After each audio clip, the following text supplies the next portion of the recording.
क्या आप भी सोचते हैं मुझसे पंगा मत लेना को इंग्लिश में क्या कहते हैं? या फिर वो मोहन के चक्कर में आ गई को अंग्रेजी में कैसे बोलें? तो आप बिल्कुल सही वीडियो पर आए हैं। Hi and hello, welcome back to your own channel English and study.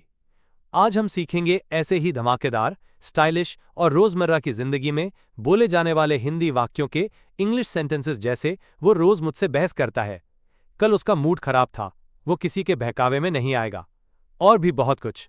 तो चलिए बिना देरी के वीडियो शुरू करते हैं। मुझसे पंगा मत लेना। उससे पंगा क्यों ले रहे हो? मुझसे पंगा कोई नहीं लेता है। इन सब वाक्यों में पंगा लेना वाक्यांश आया है। इसके लिए इंग्लिश में पिक अ फाइट फ्रेज का यूज होता है, जैसे मुझसे पंगा मत लेना। ये आदेशात्मक वाक्य है, तो सबसे पहले लिखेंगे मत की इंग्लिश डोंट। इसके बाद लिखेंगे पंगा लेना की इंग्लिश पिक अ फाइट। अब लिखेंगे मुझसे की इंग्लिश विद मी, तो पूरे वाक्य की इंग्लिश होगी don't pick a fight with me. ऐसे भी बना सकते हैं डोंट मेस विद मी। उससे पंगा क्यों ले रहे हो? यह प्रेजेंट कंटिन्यूअस टेंस का क्वेश्चन वर्ड इंटरोगेटिव सेंटेंस है, तो सबसे पहले क्यों की इंग्लिश वाई।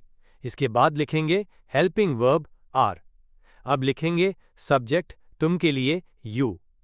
अब लिखेंगे पंगा ले रहा की इंग्लिश पिकिंग अ फाइट। अब लिखेंगे उससे की इंग्लिश विद हिम, तो पूरे वाक्य की इंग्लिश होगी why are you picking a fight with him. ऐसे भी बना सकते हैं why are you messing with him. मुझसे पंगा कोई नहीं लेता है, तो इसकी इंग्लिश होगी nobody picks a fight with me. ऐसे भी बना सकते हैं no one dares to mess with me. एक और वाक्य को इंग्लिश में बनाएंगे, जैसे मैं मोहन से पंगा लूंगा, तो इसकी इंग्लिश होगी I will pick a fight with Mohan. ऐसे भी बना सकते I will mess with Mohan. अब देखते हैं नेक्स्ट। तुम उसके चक्कर में मत आना, वो मोहन के चक्कर में आ गई। अब कोई भी उसके चक्कर में नहीं आता है। इन सब वाक्य में चक्कर में आना वाक्यांश आया है। इसके लिए इंग्लिश में गेट इन्वॉल्व्ड फ्रेज का यूज होता है, जैसे तुम उसके चक्कर में मत आना। ये आदेशात्मक वाक्य है, तो सबसे पहले लिखेंगे तुम की इंग्लिश यू। अब लिखेंगे मत की इंग्लिश डोंट। इसके बाद लिखेंगे चक्कर में आना की इंग्लिश गेट इन्वॉल्व्ड। इसके बाद लिखेंगे उसके की इंग्लिश विद हिम, तो पूरे वाक्य की इंग्लिश होगी you don't get involve with him. ऐसे भी बना सकते हैं don't fall into his trap. वो मोहन के चक्कर में आ गई। ये पास्ट इंडेफिनिट टेंस है, तो सबसे पहले लिखेंगे वो की इंग्लिश शी। इसके बाद लिखेंगे चक्कर में आना की इंग्लिश गॉट इन्वॉल्व्ड। इसके बाद लिखेंगे मोहन के इंग्लिश विद मोहन, तो पूरे वाक्य की इंग्लिश होगी she got involve with Mohan.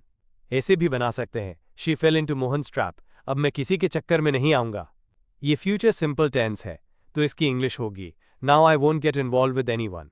ऐसे भी बना सकते हैं now I won't fall for anyone. अब कोई भी उसके चक्कर में नहीं आता है। ये प्रेजेंट का सेंटेंस है, तो इसकी इंग्लिश होगी now no one gets involve with him. ऐसे भी बना सकते हैं now no one falls for him.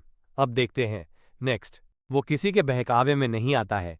Poonam Mohan के बहकावे में आ गई थी। वो किसी के बहकावे में नहीं आएगा।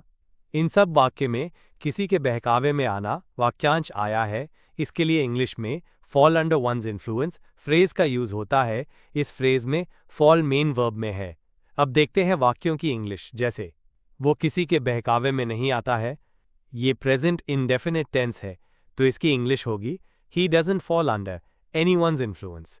इस सेंटेंस में किसी के लिए एनीवन्स का यूज किया है।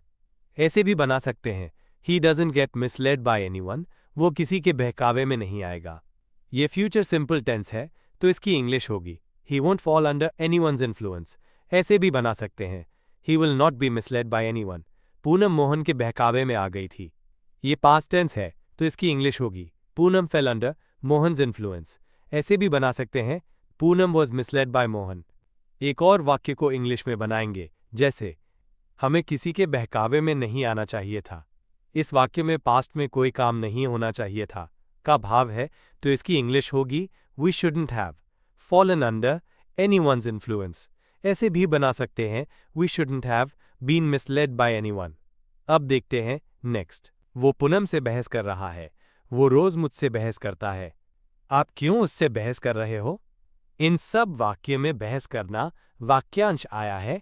इसके लिए इंग्लिश में आर्ग्यू वर्ब का यूज होता है, जैसे वह पूनम से बहस कर रहा है। ये प्रेजेंट कंटिन्यूअस टेंस है, तो सबसे पहले लिखेंगे वो की इंग्लिश ही। अब लिखेंगे हेल्पिंग वर्ब इज। इसके बाद लिखेंगे बहस कर रहा की इंग्लिश आर्ग्यूइंग। अब लिखेंगे से की इंग्लिश विद। अब लिखेंगे पूनम की इंग्लिश पूनम। तो पूरे वाक्य की इंग्लिश होगी he is arguing with Poonam, वो रोज मुझसे बहस करता है। यह प्रेजेंट इंडेफिनिट टेंस है, तो सबसे पहले लिखेंगे वह की इंग्लिश ही। इसके बाद लिखेंगे बहसकर्ता की इंग्लिश आर्ग्यूज। इसके बाद लिखेंगे मुझसे की इंग्लिश विद मी। अब लिखेंगे रोज की इंग्लिश एवरी। तो पूरे वाक्य की इंग्लिश होगी ही argues with me every day.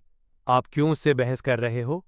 यह प्रेजेंट कंटिन्यूअस टेंस का क्वेश्चन वर्ड इंटेरोगेटिव सेंटेंस है, तो इंग्लिश होगी why are you arguing with him. एक और वाक्य को इंग्लिश में बनाएंगे जैसे अब मैं किसी से बहस नहीं करूंगा, तो इसकी इंग्लिश होगी now I will not argue with someone. अब देखते हैं नेक्स्ट। कल उसका मूड खराब था। उसका मूड हमेशा खराब रहता है, आज उसका मूड खराब है। इन सब वाक्य में मूड खराब वाक्यांश आया है। इसके लिए इंग्लिश में अ बैड मूड फ्रेज का यूज होता है जैसे कल उसका मूड खराब था। ये पास्ट का सेंटेंस है, तो इसकी इंग्लिश होगी he was in a bad mood yesterday. उसका मूड हमेशा खराब रहता है। ये प्रेजेंट का सेंटेंस है, तो इंग्लिश होगी he is always in a bad mood. Ram का मूड कभी खराब नहीं हुआ। ये प्रेजेंट परफेक्ट टेंस है, तो इंग्लिश होगी Ram has never been in a bad mood. एक और वाक्य को इंग्लिश में बनाएंगे जैसे अब उसका मूड कभी खराब नहीं होगा। यह फ्यूचर संभावना का सेंटेंस है, तो इंग्लिश होगी now he will never be in a bad mood. इस प्रकार हम और भी कई ऐसे वाक्यों को इंग्लिश में बना सकते हैं। आज उसका मूड खराब है, इसकी इंग्लिश कमेंट बॉक्स में बनाकर बताइए। कंजंक्शंस के वीडियो की लिंक इस वीडियो के डिस्क्रिप्शन बॉक्स में है। ये वीडियो खत्म होने के बाद कंजंक्शंस का वीडियो जरूर देखना। अब ये क्लास यहीं समाप्त होती है। यदि इस क्लास में आपको कोई कंफ्यूजन हो या मन में कोई क्वेश्चन हो, तो कमेंट बॉक्स में कमेंट करिए। Please like, subscribe and share.